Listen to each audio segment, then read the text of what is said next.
अस्सलाम वालेकुम। फ़र्नीचर चमकाने की पॉलिश अब खुद घर पर बनाएं। सबसे पहले नीम गर्म पानी लें, इसमें हस्बे ज़रूरत सर्फ़ शामिल कर दें।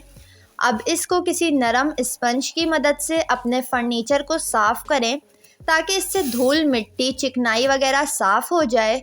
अब इसको किसी कॉटन के कपड़े से खुश्क कर लें। फिर एक स्प्रे बोतल में सरसों का तेल, सिरका और तारपीन का तेल मिक्स कर लें। इस बात का ख्याल रखना है कि इन तीनों चीज़ों की मिकदार बराबर लेनी है। फिर इस मिक्सचर को फर्नीचर पर स्प्रे करें और कॉटन के कपड़े से साफ़ कर लें। चाय की इस्तेमाल शुदा पत्ती धूप में सुखा लें। फिर इसमें चंद कतरे सरसों का तेल मिलाकर एक मलमल के कपड़े में बांध लें।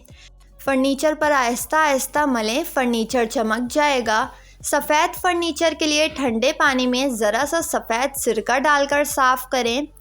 दीमक का गारंटी से ख़ात्मा। जिस जगह दीमक लगी हो वहाँ पर ऊँट की हड्डी तकरीबन 1.5 फीट ज़मीन में गड्ढा खोद कर दबा दें। हड्डी की लंबाई तकरीबन 6 इंच हो। इस जगह 1 माह तक पानी जगह जहाँ दीमक होगा वो ख़त्म हो जाएगी और 5 किलोमीटर एरिया तक दीमक नहीं लगेगी।